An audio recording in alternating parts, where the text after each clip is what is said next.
I'm Rachel Smith, and I'm a storyteller, artist, educator, and podcaster based in Hong Kong. I've been telling stories on stage and teaching other people how to tell their stories on stage for the past 8 years. I'd like to share what I've learned with you and help you to learn the art of storytelling. In the last video, I showed you a story example and helped you to find your story. We learned that the best stories are stories that speak to us directly as human beings and directly translate to our lives, and that the best stories don't need inside information or cultural understanding to make sense. We learned that the best stories are ones that happen to you. They're stories of real experiences that you've had. And we learned that a story doesn't have to have been the most exciting or thrilling thing that's ever happened for it to be a good story. Now you're equipped with this story idea and you're ready to develop your story, right? If you're not, this is a good time to pause the video and go back and write a one-sentence story idea.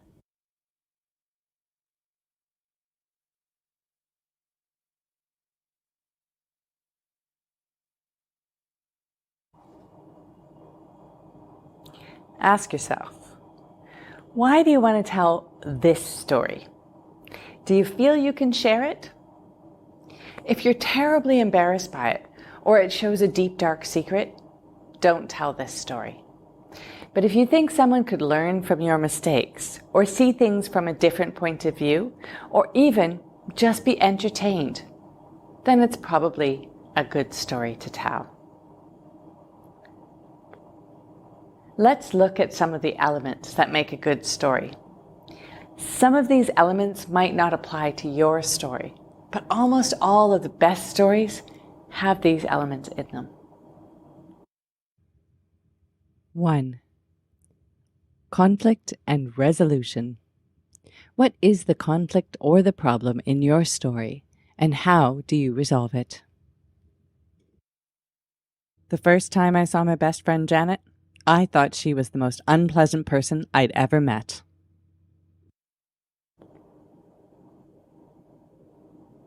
It's clear even from one sentence that there will be conflict. The first impression was unpleasant, so something must have happened for that person to become a friend. Here's another example. I was so frightened the first time I went to swim in the ocean that I almost didn't go in. There is a clear conflict or problem in this brief story. The ocean scared the storyteller. The problem was their fear of the ocean. I was so frightened the first time I went to swim in the ocean that I almost didn't go in. After a few tries in shallow water though, I got braver about swimming in deep water. Now I can confidently swim over 30 meters in deep ocean. And here is the resolution to the problem. The storyteller overcame the fear and became a confident swimmer. I once saw a car accident. Everyone came out of it alive, but it was scary. The ambulance came and helped the people in the car, and the fire engine too. There isn't any conflict in this. There's no reflection on what it meant for the storyteller. They just observed. A good story always involves some conflict. Without it, the story is empty. It's more like a report than a story. 2. Beginning, middle, and end. The story arc. Your story should have a beginning, where you introduce the characters and the mood, and explain what the conflict is. Then the action starts, and tension and excitement build up towards the climax. The top of the arc is where the change in the story happens, and then the action falls away, and there's the conclusion or the resolution. When I was 14, I really wanted to fall in love. I went on holiday in the summer and met some very cute boys who I wanted to like me. They invited us on a boat to go water skiing, and I said yes because I thought that it would impress them and they would like me. I was a terrible water skier, and I had an unfortunate time. After an embarrassing moment, I found that boys liking me wasn't as important as I thought. So how does your story start? What's the important action that happened to change you? What's the finish of the story? 1 or 2 sentences for each part. Keep it simple as you can. We'll be adding more details later. 3. Named characters. A story is easier to follow if you name your characters. My brother, my friend, and I were walking home. After a while, I turned around and found that he wasn't there anymore. He had disappeared. It gets confusing. Did the brother disappear or did the friend? My brother Dave, my friend Jared, and I were walking home. After a while, I turned around and Dave wasn't there anymore. He had disappeared. It's so much easier to follow if we know the name of the brother and the friend. Who are the characters in your story? Sometimes your story only has you as the character, and sometimes animals or even objects can become characters too. 4. Clear setting. Where your story takes place can make a huge difference. Listen to these 2 story snippets. My brother Dave, my friend Jared, and I were walking home. After a while, I turned around and Dave wasn't there anymore. He had disappeared. Now, change the setting. My brother Dave, my friend Jared, and I were walking home through the unfamiliar woods. It was getting dark. After a while, I turned around and Dave wasn't there anymore. He had disappeared. The first story has a familiar feeling, going home through a place you know well and you're comfortable in. The second story setting has you immediately worried about bears or other scary creatures of the night. Don't make the audience work too hard to figure out where the story's set. They'll be distracted from the story because they're listening out for clues of where the setting is. Make it easy for them. Just tell them. Where does your story take place? Sometimes it helps to have a country name in your setting as well. Try and make this clear near the start of the story. Number 5, anchored in time. Following the place, make sure that the time setting is clear. Some stories are clearer than others. If the story happened last year, it's easy for the audience to picture. But if it happened a long time ago, it may be more difficult. Have a listen to these 2 story snippets to see how time setting can make a huge difference. When I was 6 years old, my younger brother Dave got lost on his way home one day. The first sample has us worried about the younger brother's safety. Did he get home okay? When I was 35 years old, my younger brother Dave got lost on his way home one day. The second one has us wondering why Dave has such a bad sense of direction. Can he read Google Maps? Has he always had trouble finding his way places? When does your story take place? When does it take place in your life? How old were you? Number 6 is inclusive to the audience. It's a huge mistake to assume that everyone in the audience thinks the same way you do. If you make sweeping statements or use stereotypes, you'll lose some of your audience. Dogs are terrifying animals. They bite and bark and should not be kept in the city. All the people listening who love dogs have just stopped listening to this story. Instead, they're thinking, this storyteller's wrong. They have no idea what they're talking about. You've lost some of your audience. The good news is, though, that a simple change of language will fix this. I think dogs are terrifying animals. In my opinion, they bite and bark and should not be kept in the city. The change is small, but very important. Now they're listening closely for a good reason why you don't like dogs. You don't sound like you're telling them what to do or what to think. Imagine you're listening to a story and the storyteller says,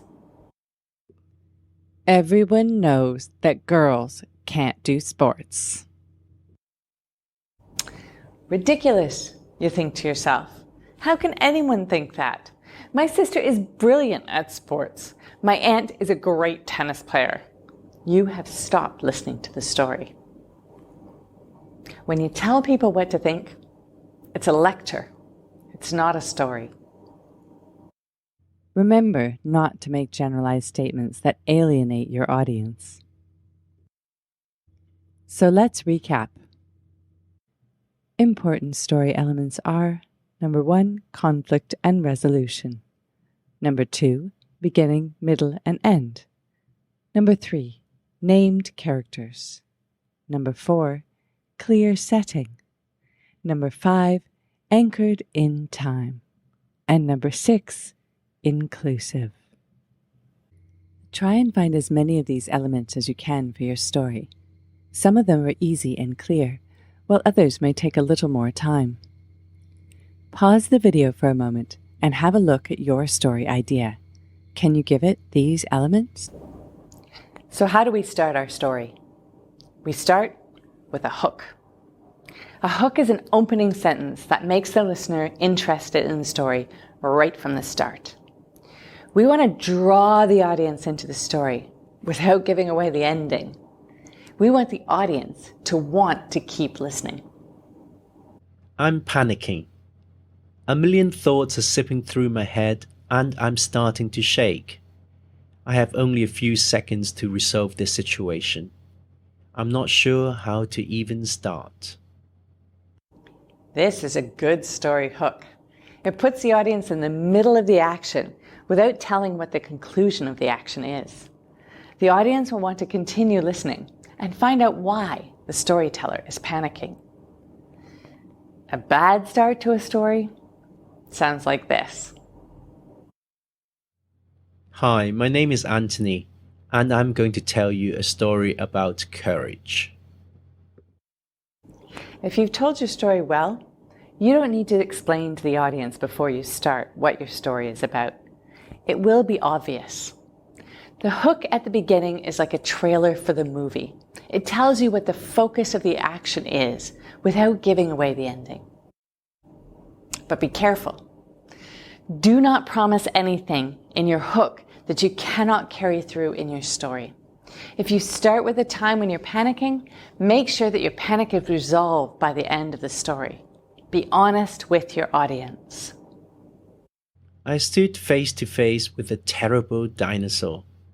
Its huge jaws opened wide, ready to eat me whole. Sounds like a great hook, right?